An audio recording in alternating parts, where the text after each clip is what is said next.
Nous connaissons actuellement assez bien les mécanismes des maladies inflammatoires de l'intestin, notamment de la maladie de Crohn. Il y a actuellement deux types de facteurs causaux, les facteurs de l'environnement et les facteurs génétiques. Les patients atteints d'une maladie inflammatoire de l'intestin ont la même durée de vie que la population générale, mais l'annonce d'une maladie chronique chez un jeune patient déstabilise beaucoup le patient, mais aussi l'entourage, la famille proche. C'est pour cela que la première consultation où on parle de la maladie, de l'évolution de la maladie, des complications possibles, mais aussi des traitements, doit être faite dans des bonnes conditions, doit être très complète, et toutes ces informations peuvent rassurer et le patient et la famille.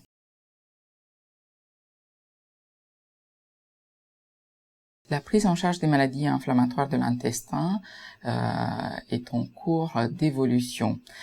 On s'intéresse non pas à des nouvelles molécules qui vont changer certainement l'évolution ultérieure des maladies inflammatoires de l'intestin, mais aussi on se préoccupe de la modalité d'administration des anciens traitements, puisque les anti-TNF qui s'administraient initialement uniquement par voie intraveineuse, maintenant on peut les administrer par il y a des formes sous-cutanées, et probablement dans les années à venir il y aura des formes orales.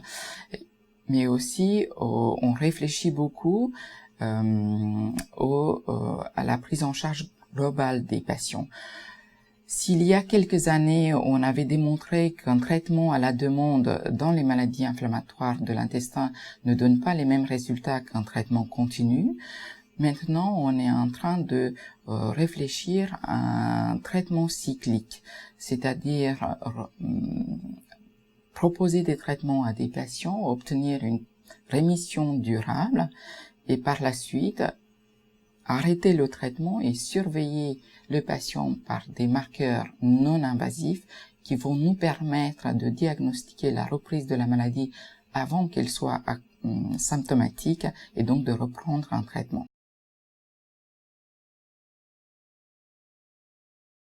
La chirurgie fait partie de la prise en charge des maladies inflammatoires de l'intestin. Le traitement chirurgical de la rectocolite hémorragique consiste à enlever toute la muqueuse malade. Donc, on considérait il y a quelques années que le traitement chirurgical permet de guérir la rectocolite hémorragique.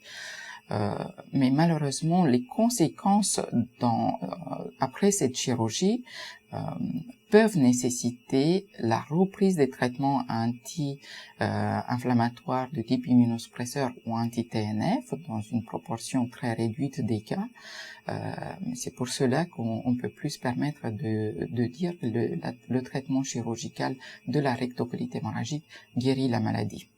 Le traitement chirurgical permet de blanchir le patient, c'est-à-dire enlever toutes les lésions actives de la maladie dans la plupart des cas.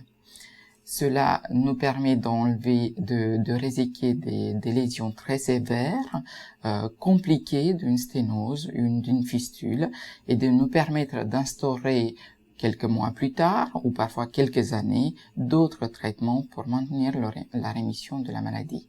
Il ne faut pas oublier qu'après une résection chirurgicale pour une maladie de Crohn, qu'on mette en route ou pas d'un traitement préventif de la récidive, une évaluation endoscopique est nécessaire actuellement 6 mois après.